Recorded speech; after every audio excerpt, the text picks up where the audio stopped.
Early Tuesday morning, August 18, 2026, the eyes of the world turned to Lusaka. I therefore declare Hichilema Hakainde S to be President-elect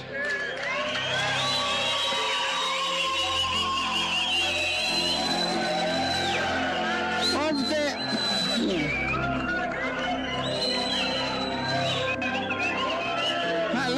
Hello?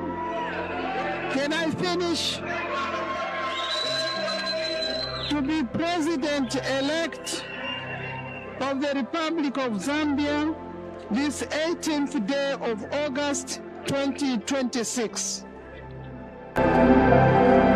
With 60.49% of the vote, incumbent President Hakainde Hichilema has secured a decisive second 5-year term.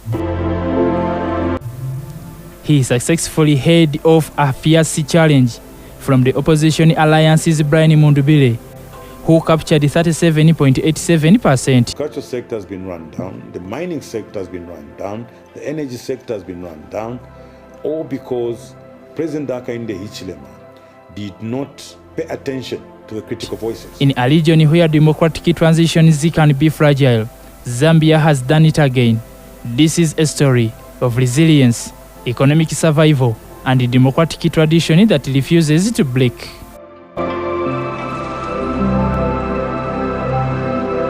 To understand the significance of today's victory, we have to travel back to 1991.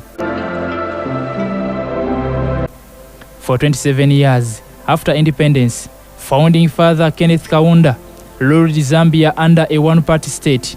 But as the wind of change swept across the continent, Kaunda did something historic.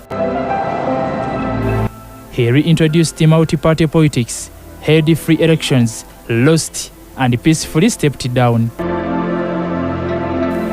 Since that pivotal moment, every single change of presidency in Zambia has been achieved through the ballot box. Power has flipped from ruling party to opposition 3 separate times.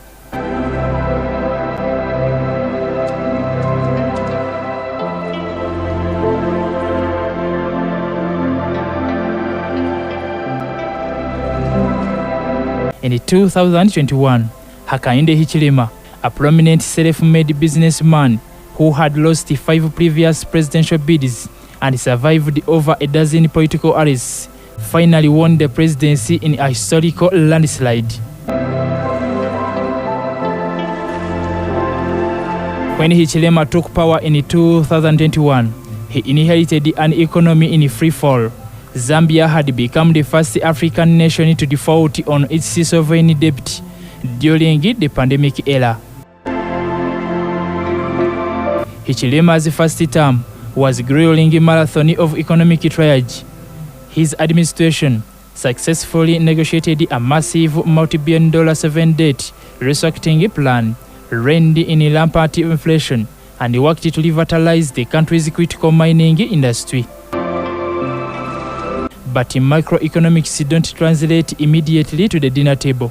Ahead of the August 13th, 2006 vote, the opposition, led by Brian Mundubile, capitalized heavily on public frustration over lingering hardships, youth unemployment, and the high cost of living.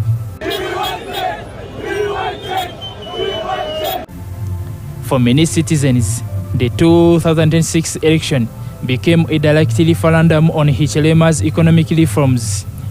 Would voters buy more time for his long-term recovery strategy or demand an immediate change of direction? While international observers like the European Union reported that voting day itself was largely peaceful, the aftermath tested the country's nerves. Just hours after the polls closed, the Electoral Commission was forced to briefly suspend vote counting following reported attacks on polling staff and alleged theft of ballot papers. Security was rapidly tightened across the capital. Tensions reached a boiling point when the government confirmed the election night arrests of several leading opposition figures, citing threats to state security. Opposition candidate Brian Mundubile decried a raid on his home, alleging irregularities in the vote tallying process. The ruling party firmly rejected the accusations of fraud, and despite the friction, the democratic machinery kept grinding forward. The outcome of this election matters far beyond Zambia's borders. As Africa's second largest copper producer, Zambia sits directly at the center of a tense geopolitical tug-of-war.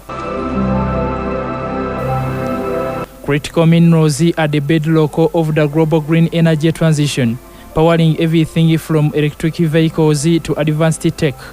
While Chinese enterprises have historically dominated Zambia's mining landscape, Western powers, including the United States, have heavily pushed to secure greater access to the nation's vast natural resources.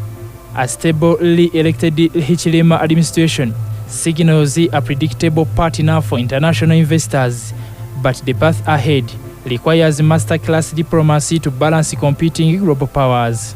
With the final declaration delivered, Hakainde Hichilema prepares for his second 5-year term. His mandate is clear, but his challenges are monumental. He must turn economic data on paper into tangible relief for the 70% of the population still affected by poverty. Double the size of national economy and heal the political rifts exposed during a highly contentious campaign. Governments rise and fall, leaders crash, and economies fluctuate. But as the dust settles on the 2026 election, one truth remains absolute. Zambia's legacy as a beacon of peaceful ballot box democracy stands unbroken. Mind Sparker Media Yugi. Subscribe, share, be updated every moment.